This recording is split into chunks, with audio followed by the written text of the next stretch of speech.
So we did the best films of 2025, almost said 2026. Now it's time for the worst films of 2025.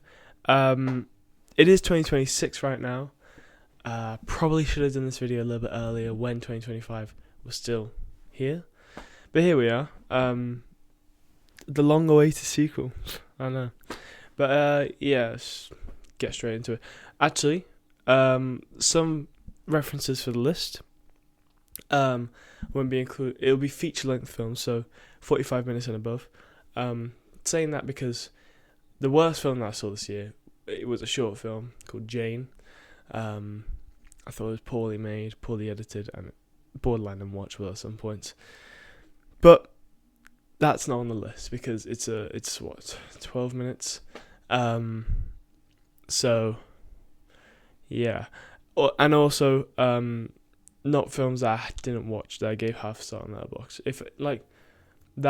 If I watch like an hour into a film and it's like I can't watch any more of this, I just give it half a star on Letterboxd. Say I couldn't finish it, and that's it. So yeah, that's the two. So Captain America: Brave New World will not be in here. I know, because I just couldn't I couldn't do it. It was just so boring. It was painful to sit through. I'm gonna be honest with you, but yeah. Now the actual list. I was actually waiting to watch SpongeBob, the SpongeBob film, in cinema. That's why I didn't do this list earlier, because I was like, I'm watching it on New Year's Eve, and I was like, I'm gonna wait for it. But it actually wasn't the worst film. It's not even in the top 5. It's better than something like. Well, it's on the same level as like The Housemaid and FNAF 2. So. But anyway, kicking us off is a film called Fackham Hall. Now in the best films of 2025, I did put Fackham Hall.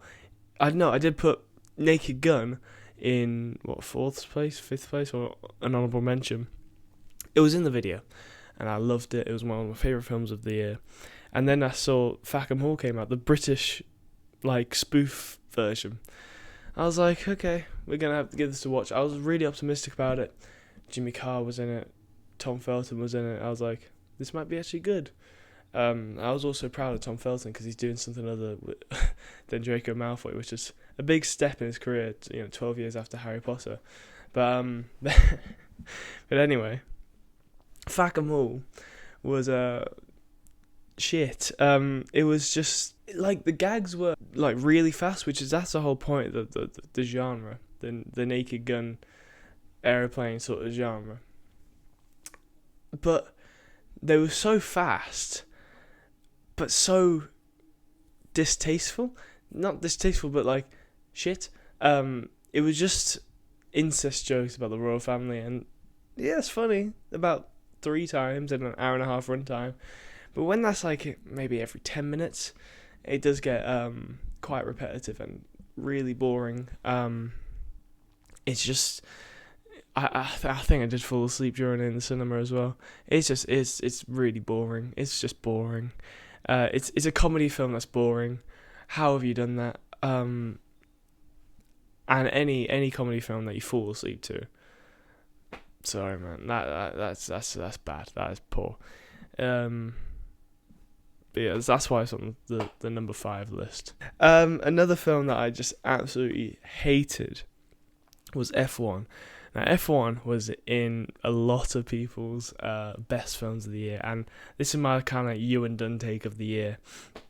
F1 was just it was soulless and bland, and I love Top Gun Maverick. I love it. I think it's exhilarating. It's such it's a fun watch, and I really regret not watching it in what's it called, 4DX in the cinema when it came out. But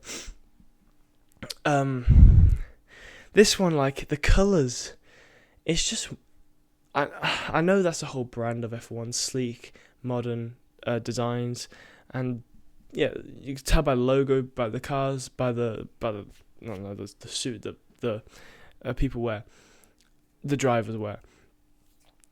It's very sleek, it's very modern, and white is the aesthetic of this film. White, sleek aesthetic. It's nice on 20 minutes, but fucking hell, it is like a fucking flashbang every time. It's the visuals, the colours are so bland and it's just bland. It's just boring to look at. It really is. And the characters as well. The characters are what I have the most trouble with. Brad Pitt. I don't actually remember what Brad Pitt was like. I just remember that I didn't like him. And the kid, I think his name is Damson Idris. I love him as an actor. I think he's really good. But his character that he was given, it was just a dickhead. He was just a blind twat. And I know there was a whole arc, but you go from like, it's extremes of character types. I remember watching the film and seeing this. I can't say because I don't remember, because it just kind of blocked out my mind because it's forgettable to me. But I remember feeling that both characters were extremes of their personalities, either on all the way on this side or all the way on that side. It's just crap. And I thought it was very boring, very soulless, and very bland. It's as modern blockbuster as you can get. Soulless, boring, bland. That's my opinion on it, and I'll need to give it a rewatch because everyone's raving about it. I really want to see what everyone sees on it, but I can't see it. But yeah, that's my opinions though.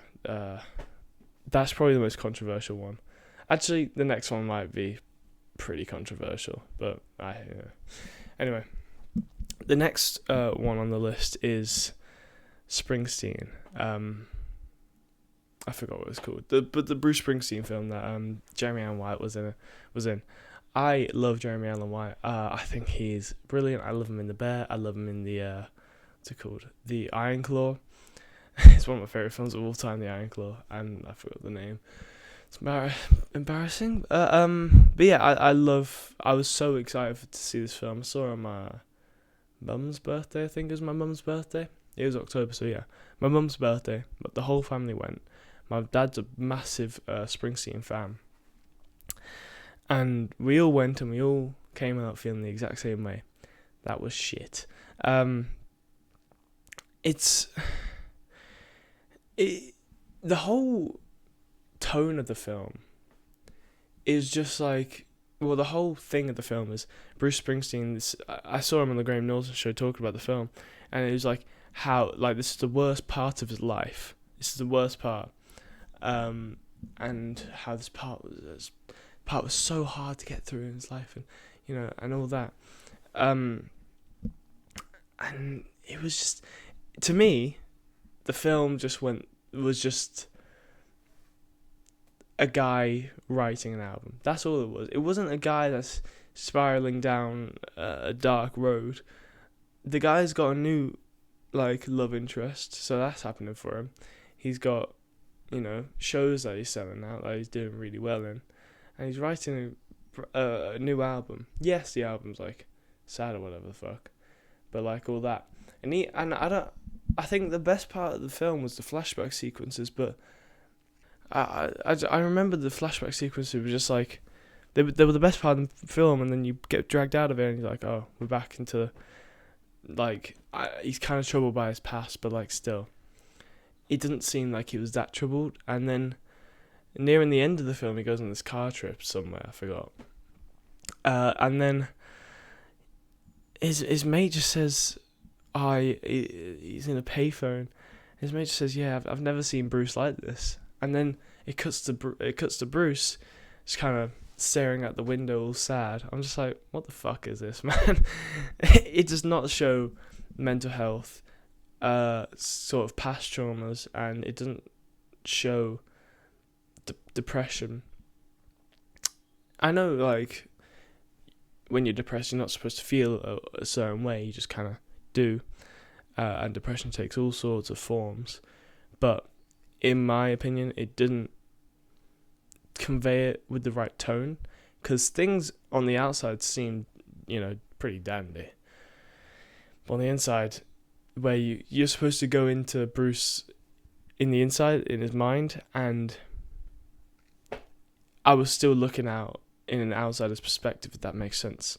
I feel like it didn't do a good job really delving into Bruce's mind. It just kind of showed a sad guy. I was like, yes, you see how he is. He is sad right now because he's looking out the window pretty sad. So you got to feel bad for him. And I was just like, it didn't do it in the right way. So yeah, that's my reasons on that film. I think most people thought that film was like. I got a DM actually of one of my friends. He was like, "How the fuck did you?" I gave it like 1.5 stars on Letterboxd, so that's 3 out of 10. My mate said, "How the fuck is that 3 out of 10? That's like, it was pure, it was beautiful, it was pure cinema. The cinematography was beautiful, and yes, the cinematography was beautiful. I'm not doubting that. I'm just saying the story and the way they conveyed the themes was shit. But most people gave it like a 3-star. Like they were like, yeah, it's pretty average, it's pretty shit. But I just felt quite strongly on the whole conveying depression and past traumas. I didn't think they did that quite right. And also I feel like the runtime, they're covering so much but doing so little. The runtime, it felt quite jumpy at times because they just didn't have time to flesh everything out, even though the things that they were fleshing out weren't important, in my opinion, to Bruce's story and to the album story. Yeah. But anyway, I've rambled too much about that one. That's my opinions on that one. The next film is another film that I was like, I was semi excited to see. I don't really care about this franchise, this fucking monopoly of movies, but it's The Conjuring Last Rites. I didn't abruptly hate it, to be honest with you. I don't know actually why it's second, but let's talk about this film anyway. Conjuring Last Rites. It was shit. I did fall asleep. I did fall asleep during it. But I guess the Springsteen film has something going for it, which is the cinematography. But this one, I feel like cinematography was pretty bland. The characters, I actually quite like the characters. The boyfriend character is pretty cool. I quite liked him. I think I didn't like it because I just fell asleep. I fell asleep at the start and I didn't really... I got a grasp of what was happening, but I fell asleep at the start for like 10 minutes and then I woke up when he proposed to the girl, to the daughter. And I still was like, what the fuck is going on? But the parts I did see I didn't enjoy. The ending I most have the problem with. And also, to be fair, before the ending, before the final showdown in that house, the whole film just felt a bunch of nothing. But I did fall asleep, so that's probably why. I get that most of these films are actually my downfall. But yeah, the final showdown, a little bit a major spoiler, but if you've not seen this film, it's not really, you're not missing out on much. But they kill the guy. They kill the baddie, a mirror, an inanimate object, a mirror, by putting their hand on the mirror. The power of friendship, I guess. They just put their hand on the mirror and it cracks and everything's all good. What the fuck is that ending, man? Like, genuinely, Conjuring 1 and 2, one of the best horror films of this generation, up there with Hereditary. I'm not a horror guy. Insidious, I guess, as well. And it's just the way that they sent off the franchise, it's poo. But they're gonna make other films because I think this was the highest grossing Conjuring film. I saw the third one as well in the cinemas. That was ass, but it's better than this. I think this is the weakest Conjuring film, in my opinion. Now, number one, what are we all thinking? Let's be honest, we all knew that this was going to be the worst film of the year. It's probably the top 3 most commercially, maybe 4 actually, because Avatar, most commercially successful film of the year somehow. It's Minecraft, a Minecraft movie actually. Yeah, it's just shit. Every single way. It's just ass. It's probably just like children's slop, but everyone in their fucking 30s to teens saw it because they grew up with Minecraft. I mean, I don't actually know about 30-year-olds, but I guess so actually, because how old is Minecraft? Like 2005? That's mad actually. No, I think it's actually 2011. I think I was watching Stampy videos way before 2011 actually. I don't know, but Minecraft was pretty.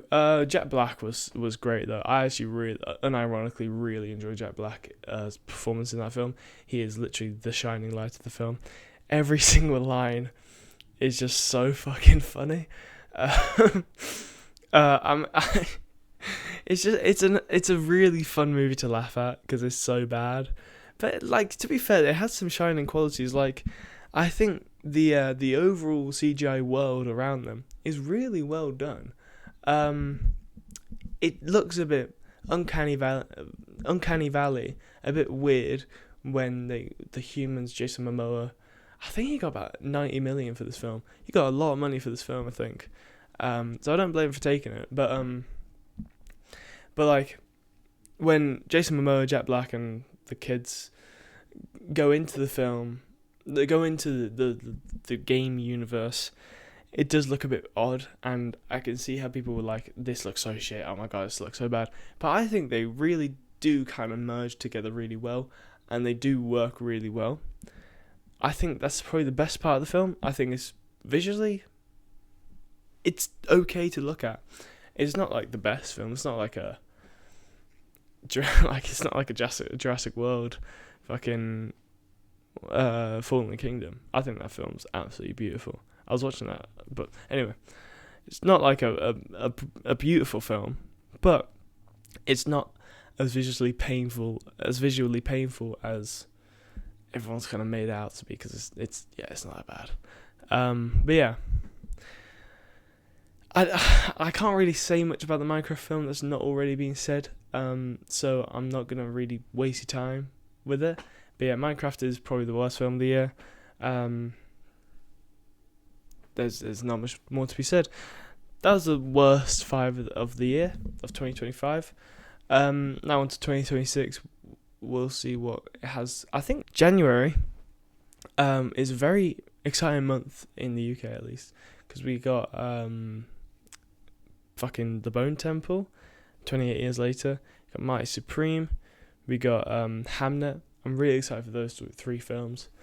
But yeah, I'm really excited for 2026, and hopefully we don't have 5 films to talk about that are shit in 2026, but there will be, probably, because You Were Done's dropping. But anyway, yeah, I'll see you in the next one in a bit.